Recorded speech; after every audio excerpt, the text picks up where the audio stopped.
I'm Gabby from The Picker Concept, and I'm back with my last set of tips and tricks on how to make this year's garage sale trail your best one yet. Our first video covered pricing, our second covered promoting your sale, and today I'm going to talk about setup. So how to set up your sale to make it visually appealing and make people shop at your sale. There are some tips and tricks that will be relevant to this in the pricing video and in the promotion video if you're looking for how to set up. So I do recommend going back and giving them a watch. I'm going to tackle some tips that I haven't covered yet. So we've already discussed trying to do a table with everything as $1. Obviously you don't need to worry about styling or set up for that too much. It doesn't need to look fantastic. That's for a very practical purpose. The purpose is letting everyone know that on the table everything is $1. I'm going to start tackling other ways that you can maximize your space, make your space look beautiful, and make it inviting for people to come in and buy things. My first tip is probably not to have things on the floor in boxes. I know that some people will disagree with me, and I personally love a good rummage through a box. That sounds wrong, but we're gonna roll with it. A lot of first-time garage sellers, or a lot of people who aren't used to going to garage sales or op shops, aren't going to be keen on rummaging through boxes full of things. So if you are going to have boxes, make them all the same thing in that box. For instance, fill a box with books, have all the spines facing up so people can see what books are in there. You could do the same thing for records or for old magazines. But I wouldn't just heap a whole lot of things into a box and expect people to go through it, because most of them won't. They'll get overwhelmed and will carry on. I also wouldn't suggest putting a lot of things on the floor level. You want to have lots of nice clear walkways for people to move in and out of. What I would suggest is you can put things at table level. So as you've seen here, I've got a painting that I've got leaning up against the table. I've got a set of brass tables under here as well, and I've got my Apollo sculpture on top there. I've got a plant here for good measure, because why the hell not? So they're still out of the way enough that people aren't going to trip over them, but it helps you to maximize that free space underneath the table. Now, something I love to do, if you have the opportunity, is to put shelves on tables. This maximizes your space and basically doubles the amount of room that you have to display things, because you have room high to do it. It also means that it engages people, and they have something to look at. If everything's at the same level, people can get quite bored and fatigued and not actually have a proper look. Whereas staging things like this, it means that their eye is drawn to different items, and also it just means that you can fit more things out on tables, which is fantastic as well.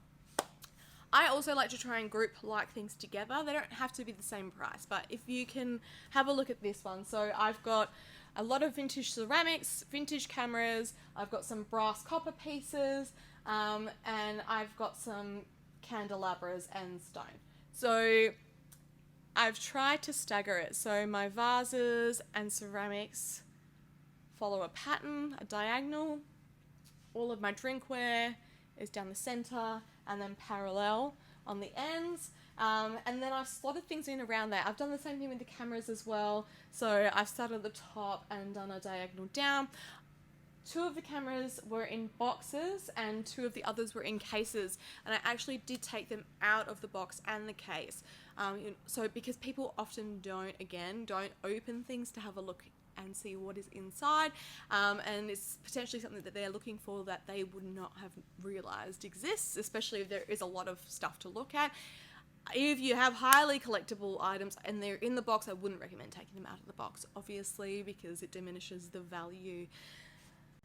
Try and keep everything as open and clean as possible. Try not to clutter things too much. Although people do like to rummage through, clutter a bit, and once things start to sell, there will be more empty gaps. If it is too full, if there is just too much, a lot of people get really overwhelmed and they won't buy anything at all. They'll walk in, see that there's just too much for them to deal with, and they'll walk out.